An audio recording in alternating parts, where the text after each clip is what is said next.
यो संविधान कागजको खोस्टमा परिणत हुन्छ। संविधानमा हुँदै नभएको प्रावधान कसैले प्रयोग गर्ने र त्यसलाई अनुमोदन गर्न संविधान संशोधनको फैसला सर्वोच्च अदालतले गर्यो भने यो कागजको खोस्टमा संविधान परिणत हुन्छ, संविधान च्यातिएको अवस्था हुन्छ र समग्र व्यवस्थामाथि एउटा प्रहार हुन्छ र समग्र व्यवस्था उल्टिने प्रतिगमनको दिशातिर जाने खतरा हुन्छ। त्यो कुरा कुनै पनि हातमा सही हुन सक्दैन। शहीदहरूलाई हामीले कसरी सम्झने, कसरी श्रद्धाञ्जली दिने? तिनले केका निम्ति रगत बगाए? फेरि लोकतन्त्र ल्याउने, फेरि लोकतन्त्र मिच्ने अनि प्रतिगमनको विरोधी फेरि सङ्घर्ष गरिराख। समृद्ध नेपाल बनाउनु छैन। आदिवासी जनजाति, महिला, दलित, अल्पसंख्यक समुदाय, आम शोषित पीडित जनतालाई, पिछडेको जनतालाई जीवन फेर्न समृद्ध नेपाल बनाउने काम गर्नु छैन। फेरि संविधान मिच, लोकतन्त्रको हत्या गर, फेरि प्रतिगमन विरोधी आन्दोलन गर। यसैको निम्ति हो त हामीले सङ्घर्ष गरेको र शहीदहरूले बलिदान दिएको, हाम्रो पुर्खाले यो देश हामीलाई दिएको। त्यसकारणले पुर्खालाई स्मरण गरौँ, शहीदहरूलाई स्मरण गरौँ। हाम्रो प्रधानमन्त्री र प्रधानमन्त्रीका समर्थन गर्ने कतिपय साथीहरूले भन्नुभएको छ यो राजनीतिक बाध्यता पर्यो, संवैधानिक त होइन। संवैधानिक हो भन्न त सकिँदैन, राजनीतिक बाध्यता पर्यो। के बाध्यता? कुनै बाध्यताका कारणले संविधान मिच्न पाइँदैन, संविधानमाथि प्रहार गर्न पाइँदैन, संविधानलाई उल्लङ्घन गर्न पाइँदैन, यो राजनीतिक परिवर्तनमाथि आक्रमण गर्न पाइँदैन। हाम्रो कुनै पदीय स्वार्थमा घात हुने भने कसैलाई लाग्यो भने वा हुने नै भयो भने पनि पार्टी एकता पनि पदका निम्ति र संविधान पनि, लोकतन्त्र पनि पदका निम्ति, पार्टी विधान पनि पदका निम्ति, संविधान पनि कुनै पदका निम्ति आफ्नो पदको रक्षा नहुने भयो भने पार्टी एकता पनि भङ्ग, लोकतन्त्रमाथि पनि प्रहार, पार्टी विधान पनि मान्दिन, संविधान पनि मान्दिन भन्न पाइँदैन। सभामुख महोदय, नेपालमा ठुलो ऐतिहासिक राजनीतिक परिवर्तन हासिल गर्यौँ र त्यसलाई हामीले नेपालको संविधानमा नेपाली जनताका प्रतिनिधिहरूले आफ्नो सार्वधिकारको प्रयोग गरेर संस्थागत गर्यौँ र नयाँ संविधान निर्माणको प्रक्रिया पछि संविधान क्रियान्वयनको प्रक्रिया अगाडि बढायौँ। वास्तवमा नेपालका सबै लोकतन्त्रवादी शक्तिहरूको लागि एउटा गर्वको विषय रह्यो कि नेपालमा नेपाली जनताले 6 दशकभन्दा बढी सङ्घर्ष गरेर एउटा नयाँ मोडेलको लोकतन्त्र, परम्परागत संसदीय गणतन्त्रभन्दा उन्नत प्रकारको समाजवाद उन्मुख समावेशी लोकतन्त्र स्थापित गरे। राजनीतिक प्रणालीको हिसाबले सङ्घीय लोकतान्त्रिक गणतन्त्र र सामाजिक सार्थत्वको हिसाबले समाजवाद उन्मुख समावेशी लोकतन्त्र स्थापित गरियो। त्यो सबै लोकतन्त्रवादीहरूको लागि गर्वको विषय हो र नेपाली कम्युनिस्टहरूको लागि भने अझ गर्वका अतिरिक्त ऐतिहासिक अवसर प्राप्त भयो। आफैले निर्माण गरेको संविधान, आफैले जारी गरेको संविधान, त्यो संविधान कार्यान्वयनको प्रक्रिया अन्तर्गत निर्वाचनमा गएपछि नेपाली जनताले यो संविधानको कार्यान्वयन गरेर राजनीतिक उपलब्धिहरूलाई सामाजिक आर्थिक क्षेत्रमा रूपान्तरण गर्ने, सामाजिक न्यायसहितको समृद्ध मुलुक बनाउने, समाजवादको आधार तयार पार्ने र समाजवाद निर्माणको दिशातिर अगाडि बढ्ने जनादेश पनि हामीलाई दियो र वास्तवमा नेपालमा शान्तिपूर्ण प्रतिस्पर्धाबाटै संवैधानिक बाटोबाट नै 21औं शताब्दी अनुरूपको नयाँ मोडेलको समाजवाद निर्माण गर्ने ऐतिहासिक अवसर नेपाली कम्युनिस्टहरूलाई प्राप्त भयो र आजको हाम्रो ऐतिहासिक जिम्मेवारी यही संविधानको कार्यान्वयन गरेर सामाजिक आर्थिक रूपान्तरण गर्ने, समाजवादको आधार तयार पार्ने र समाजवादको दिशातिर अगाडि बढ्ने हो। तर सम्माननीय अध्यक्ष महोदय, यद्यपि त्यही सङ्घर्षको परिणाम स्वरूप आज सम्माननीय अध्यक्षको त्यो सिटमा आसीन हुनुहुन्छ।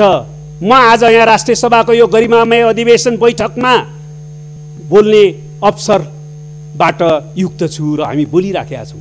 तर यही 77 साल पुस 5 गते सम्माननीय प्रधानमन्त्री केपी ओलीको नेतृत्वको सरकारले संविधानको ठाडो उल्लङ्घन गरेर नेपालमा संविधानले दिँदै नदिएको अधिकार प्रयोग गरी प्रतिनिधि सभा विघटन गर्ने असंवैधानिक कदम चालियो। यो कदम असंवैधानिक मात्रै होइन, यो अलोकतान्त्रिक हो, यो प्रतिगामी हो र यो स्वेच्छाचारी र निरङ्कुश कदम हो। यसले नेपालमा नेपाली जनताले लडेर ल्याएको उपलब्धिहरूलाई खोज्ने काम गरेको छ, अपहरित गर्ने काम गरेको छ। यो तत्कालको एउटा प्रतिगामी कदम मात्र होइन, यसले समग्र प्रतिबन्धको आधार तयार गर्ने त होइन भन्ने ठुलो आशंका पैदा गरेको छ र हामीले ल्याएको ऐतिहासिक राजनीतिक परिवर्तनमाथि कालो बादल मड्यारिन थालेको छ। तर नेपाली जनताले यसलाई कुनै पनि हालतमा रक्षा गरी छाड्नेछन् भन्ने सङ्कल्प गरेका पनि छन्। म प्रश्नसँग भन्न चाहन्छु सम्माननीय अध्यक्ष महोदय, के यो संवैधानिक छ? कसैले भन्न सक्छ यो संवैधानिक छ? त्यतिखेर संविधान निर्माण गर्दा हामी सबैले राष्ट्रिय राजनीतिक एकता कायम गर्यौं, राष्ट्रिय राजनीतिक सहमति कायम गर्यौं कि अब राजनीतिक स्थिरता सुनिश्चित गर्नका निम्ति पहिला जस्तो संसद विघटन गर्ने अधिकार अब कुनै प्रधानमन्त्रीलाई नदिने भनेर राष्ट्रिय राजनीतिक सहमति कायम गर्यौं। त्यो राजनीतिक सहमतिको आधारमा संविधानमा हामीले त्यो व्यवस्था गर्यौं। यो सबैलाई थाहा छ, नेपाली आम जनतालाई थाहा छ कि राष्ट्रिय राजनीतिक सहमति त्यतिखेर के थियो। र अहिले संविधानविद, कानुन व्यवसायी, कानुनको विद्यार्थी मात्र होइन, संविधानको धारा अक्षर पढ्न सक्ने सबै नेपालीलाई थाहा छ कि संविधानमा प्रधानमन्त्रीलाई संसद वा प्रतिनिधि सभाको विघटन गर्ने कुनै विषयाधिकार छैन। त्यति हुँदाहुँदै पनि संविधानमा हुँदै नभएको अधिकारको प्रयोगको हवाला दिँदै संविधानलाई माथि घात गरियो र प्रतिनिधि सभा विघटन गरियो। सम्माननीय अध्यक्ष महोदय, यो संविधानको धारा 76 को 1, धारा 76 1 2 2, धारा 76 3, धारा 76 5, चारवटा धाराहरूले सरकार निर्माणको विकल्पहरू प्रदान गरेको छ। पहिलो विकल्प, बहुमत प्राप्त दलको नेता प्रधानमन्त्री हुन्छन्। त्यस्तो हुन सकेन भने दुईभन्दा बढी पार्टीहरूको समर्थन प्राप्त व्यक्तिले सरकार गठन गर्छ। त्यो पनि हुन सकेन भने सबभन्दा ठुलो पार्टीलाई सरकार बनाउने अवसर दिइन्छ। त्यो पनि भएन भने त्यतिखेर कुनै प्रतिनिधि सभाको सदस्यले मलाई बहुमत छ भन्ने कुनै आधार देखायो भने उसलाई पनि संविधानको धारा 76 5 अन्तर्गत अवसर दिइन्छ। तर कुनै पनि कोणबाट 1 मात्रै होइन 5 सम्म आउने कुनै सम्भावना अन्तर्गत सरकार बनेन भने यो संविधानले के भन्छ, संविधान धारा 76 7 अन्तर्गत भने त्यतिखेर प्रतिनिधि सभा स्वतः विघटन हुन्छ। त्यसकारणले प्रतिनिधि सभा विघटन गर्ने अधिकार विशेषाधिकार दिएको छैन। सरकार बन्नै सकेन भने प्रतिनिधि सभा विघटन हुने अवस्थाको उल्लेख गरेको छ संविधानले। र प्रधानमन्त्रीलाई विशेषाधिकार होइन, अधिकार होइन। यदि सरकार बन्नै नसक्ने स्थिति भयो भने दुई खालको प्रधानमन्त्रीलाई प्रतिनिधि सभा विघटनको अवस्थाको निम्ति बाध्यकारी दायित्व दिएको छ विघटनको सिफारिस गर्न, अधिकार होइन। त्यतिखेर विघटनको सिफारिस गर्नै पर्छ। जब सरकार बन्दैन वा सरकार बन्ने विकल्प अन्तर्गत बनेको प्रधानमन्त्रीले विश्वासको मत प्राप्त गर्न सक्दैन, त्यसपछि 30 दिनभित्र प्रतिनिधि सभा स्वतः विघटन हुने र 6 महिनाभित्र निर्वाचन हुने प्रावधान छ। त्यसको निम्ति म चाहिँ सिफारिस गरौँ कि नगरौँ भन्न पाउँदैन। अधिकार भनेको गरौँ कि नगरौँ भन्ने हो। त्यतिखेर प्रतिनिधि सभा स्वतः विघटन हुन्छ। त्यो विघटनको औपचारिकता पूरा गर्नलाई प्रधानमन्त्रीले विघटनको सिफारिस गर्न बाध्यकारी हुन्छ। त्यस कारणले गर्दाखेरि अहिलेको संविधानको धारा 76 ले कहीँ कतै संविधानको कुनै धाराले प्रधानमन्त्रीलाई प्रतिनिधि सभा विघटन गर्ने अधिकार दिएको छैन। त्यो प्रश्न छ, त्यसकारण यो असंवैधानिक हो। र भनिन्छ धारा 85 को एउटा हरफ यस संविधान बमोजिम प्रतिनिधि सभा विघटन हुनुभन्दा अगाडि भन्ने शब्दको प्रयोग टिपेर त्यो त विघटन हुन सक्ने रहेछ नि भनिन्छ। म फेरि भन्न चाहन्छु, विघटन गर्ने अधिकार छैन। विघटन हुने स्थिति छ सरकार नबनेको अवस्थामा। कुनै मान्छेले बकपत्र दियो अथवा कुनै आफ्नो सम्पत्ति मृत्युपछि सेकपछि अरू कसैलाई दिने भनेर शब्द फेला पार्यो भने मारेर दिने भन्ने अर्थ लाग्छ सभामुख महोदय। त्यसकारणले यो पूर्ण रूपमा असंवैधानिक छ, संविधान विरोधी छ, त्यसमा कुनै दुविधा छैन।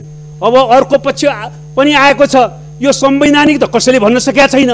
पूर्व प्रधान न्यायाधीशहरू, बारका पूर्व अध्यक्षहरू, पूर्व महान्यायाधिवक्ताहरू, सबै कानुन व्यवसायीहरू, सबै राजनीतिक पार्टीका नेताहरू, राजनीतिक पार्टीहरू, सबै बुद्धिजीवीहरूले एक स्वरले भनेको छ असंवैधानिक र अलोकतान्त्रिक छ भनेर।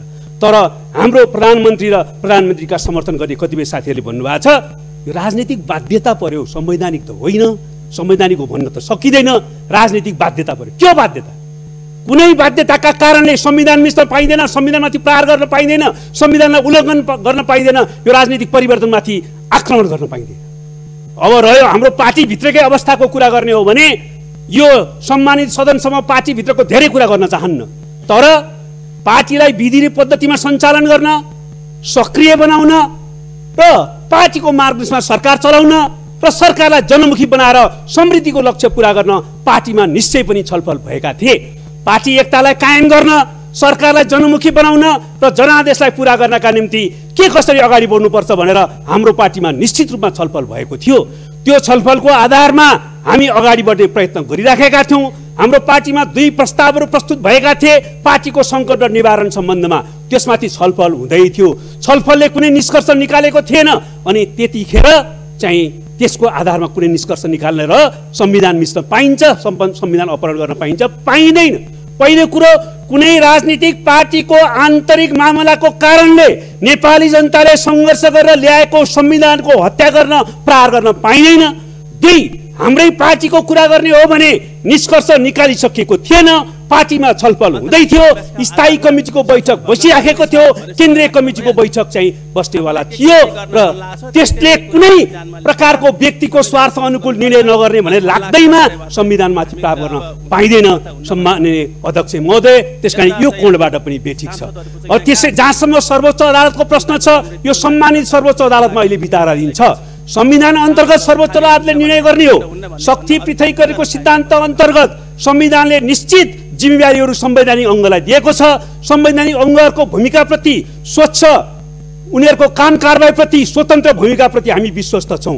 तर एउटा कुरा प्रश्न छ, सर्वोच्च अदालतले पनि संविधानकै आधारमा टेकेर फैसला गर्ने हो, संविधान बाहिर गएर होइन।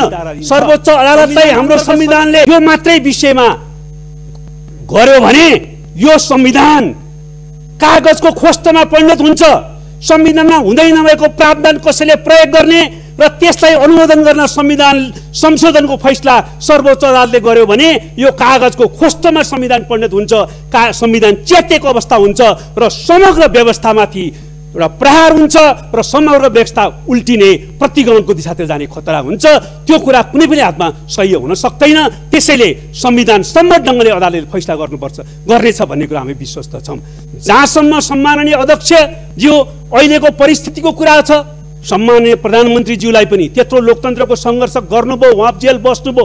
अहिले म फेरि भन्न चाहन्छु, हाम्रो कुनै पदीय स्वार्थमा घात हुने भन्ने कसैलाई लाग्यो भने वा हुने नै भयो भने पनि पार्टी एकता पनि पदका निम्ति र संविधान पनि, लोकतन्त्र पनि पदका निम्ति, पार्टी विधान पनि पदका निम्ति, संविधान पनि कुनै पदका निम्ति आफ्नो पदको रक्षा नहुने भयो भने पार्टी एकता पनि भङ्ग, लोकतन्त्रमाथि पनि प्रहार, पार्टी विधान पनि मान्दिन, संविधान पनि मान्दिन भन्न पाइँदैन सभामुख महोदय।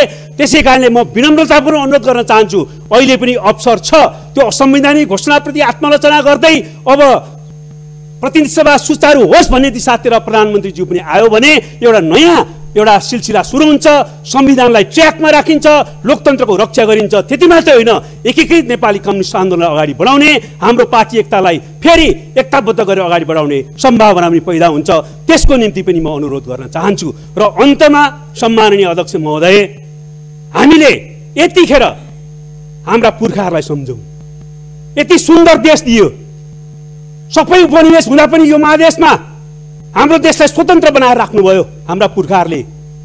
हाम्रा पुर्खाहरूले सगरमाथाको देश दिनुभयो, लुम्बिनी बुद्धको देश दिनुभयो, जनकपुरको देश दिनुभयो, जनकको देश दिनुभयो र सारा देशभित्र जलवायुको हिसाबले, हावापानीको हिसाबले, विकासका सम्भावनाको हिसाबले यता सम्भावना भएको देश दिनुभयो।